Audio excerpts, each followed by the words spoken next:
সংসারটাই তো আগে একটা মেয়ে, যতই আমার সম্পদ থাকুক, যতই আমি সম্পত্তি করি, কিন্তু সুখ জিনিসটা তো আমি পাবো না। ঢাকাই সিনেমার জনপ্রিয় দুই নায়িকা অপু বিশ্বাস ও শবনম বুবলির দ্বন্দ্ব নতুন কিছু নয়। দুই নায়িকার সম্পর্কে টানাপোড়েনের মধ্যেই বারবার আলোচনায় উঠে আসে ফ্যাশন কোরিওগ্রাফার গৌতম সাহার নাম। সম্প্রতি এক সাক্ষাৎকারে অপু বুবলিকে নিয়ে অকপটে কথা বলেছেন তিনি। জানিয়েছেন দুই নায়িকাকে নিয়ে বেশ কিছু অজানা তথ্য।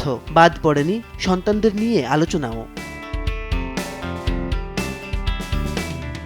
গৌতম সাহার সেই আলোচনায় সিঙ্গাপুরে নায়িকার বিয়ের গুঞ্জন থেকে শুরু করে শাকিব খানের সঙ্গে বিচ্ছেদের পর মানসিক অবস্থারও ধারণা পেয়েছে দর্শক। গৌতমের ভাষ্যমতে অপুর বিয়ের বিষয়টি সামাজিক মাধ্যমে দেখেছেন তিনি। গুঞ্জন সত্যি হলে শুভকামনা, তবে মিথ্যে হলে অবাক হবেন না তিনি। অপু বিশ্বাস নিজের শক্তিতে এগিয়ে যেতে পারবেন বলে মন্তব্য করেন তিনি।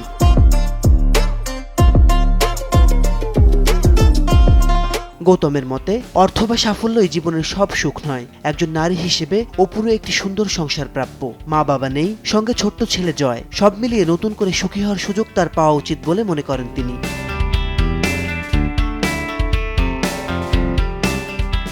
সেই আলোচনায় শাকিব খানের সঙ্গে বিচ্ছেদের পর অপুর কঠিন সময়ের কথাও তুলে ধরেন গৌতম সাহা। তিনি জানান, সেই সময় অপুকে মানসিকভাবে শক্ত রাখতে রাতের পর রাত জেগে কথা বলেছেন, সাহস জুগিয়েছেন, নতুন করে ক্যারিয়ারে ফিরতে পাশে থেকেছেন। পরবর্তীতে তৃতীয় ব্যক্তির কারণে তাদের সম্পর্কের মধ্যে দূরত্ব তৈরি হয়।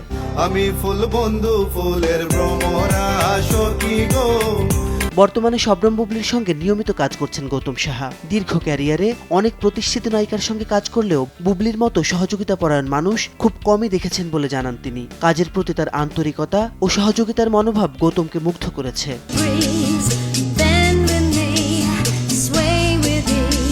অপু বুবলির দুই সন্তান জয় ও বীর প্রসঙ্গেও কথা বলেছেন গৌতম। তার ভাষ্যমতে দুই ভাইয়ের স্বভাব একেবারেই আলাদা। জয় খুবই প্রাণবন্ত, দুষ্টুমি আর মজা করতে ভালোবাসে। অন্যদিকে বীর খুবই শান্ত স্বভাবের, পছন্দ করে নিজের মতো করে থাকতে।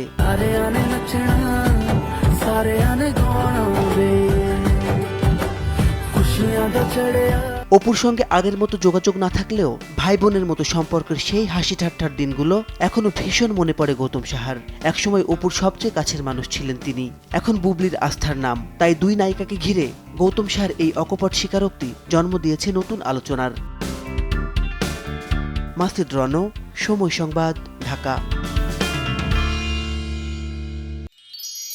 এক মিষ্টি সকাল কানে কানে কিছু গুনগুনিয়ে বলে যায়, কাছে আয় ভেসে যা হাজার ফুলের ঠিকানায়, ছুঁয়ে দিয়ে ডুবে যায় সুগন্ধে শেষে মানা।